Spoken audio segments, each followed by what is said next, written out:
High distinction students, civic education with the perfect tutor, Mr. Gilbert Sijay. We are looking at the Constitution.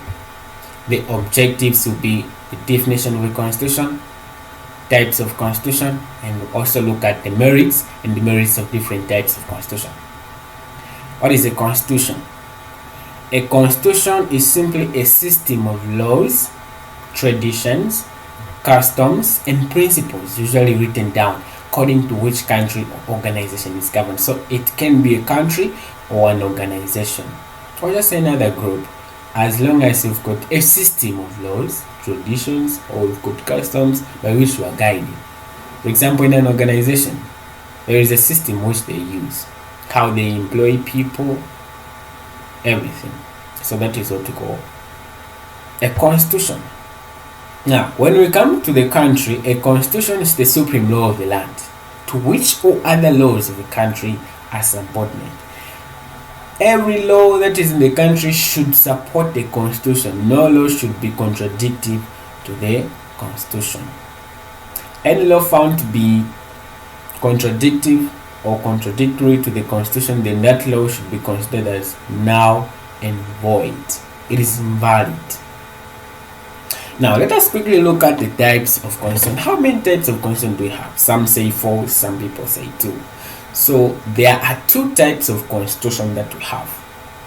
We have the written constitution and the unwritten constitution. Now someone is asking, sir, what are the flexible constitution? Okay, the 2 constitutions, which are the written and unwritten constitution, can either be rigid or flexible, depending on how they can be amended. When a written or unwritten constitution can easily be amended, then it is said to be flexible. On the other hand, if this constitution is not easy to amend, then it is rigid. So the types of constitution are 2. Take this one clear. Let us start with the written constitution. The written constitution has got most of its provisions and contents written in a single formal document. They are found in a single formal document. For example, that of the Constitution of Zambia. You find the laws in one document. That is a written constitution. Now, what are the merits of written constitution? Firstly, it is clear and definite. It is clear and definite.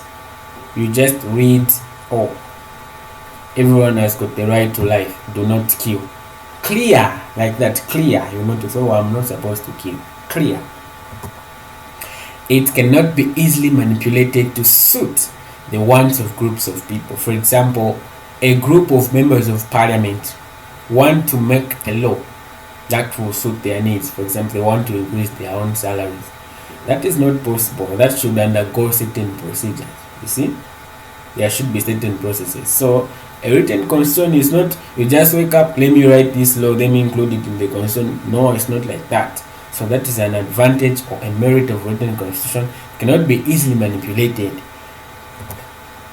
It is easy to carry. Just carry one document, you go start studying the constitution. Then it affords protection to individuals and guarantees people's rights. It affords protection. What do you mean by protection?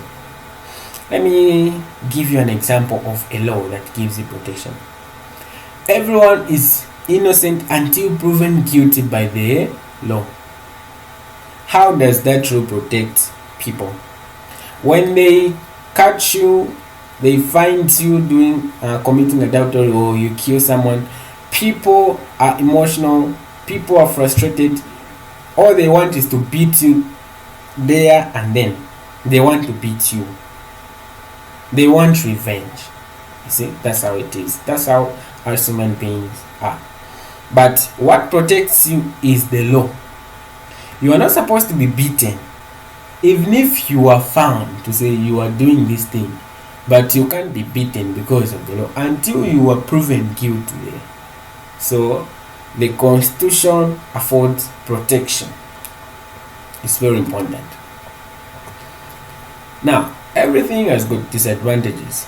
and advantages. So let us look at the demerits of written constitution, the disadvantages. What are the disadvantages of this written constitution? It creates a lacuna. A lacuna. This is a Latin word. Civic education is full of Latin word. So this Latin word means a gap in the law. A gap. Like, you find that there is no law written in the constitution talking about women. This is an example. You find that there is no law talking about women in the constitution. That is a lacuna. Whatever is not written there is not a law. You see? So there are some certain aspects of life you find that not covered by the law outside. So that is a lacuna. Language used is too technical for some ordinary citizens. You see, these words like lacunas, they are there in the constitution. Now, how do you understand? So there are some ordinary citizens who cannot understand the constitution, and it is just written in English.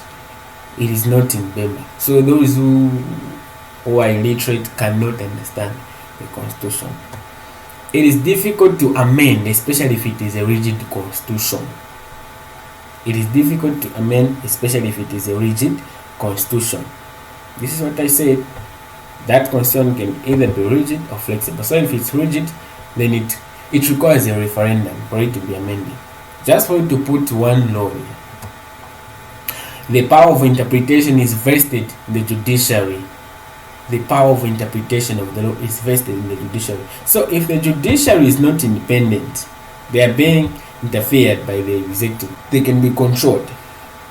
They just tell them, no, you need to put this person to jail. Why? Because I say so. Because I say so. Why do you say so? Because I'm your boss. This one. So those are the demerits of the written constitution. Let us look at the unwritten constitution now. This one, when you hear the word unwritten, it doesn't mean it is not written. No. Provisions are not found in a single document, but in a collection of documents. Have this document, there's some laws there. This other document, there's some laws.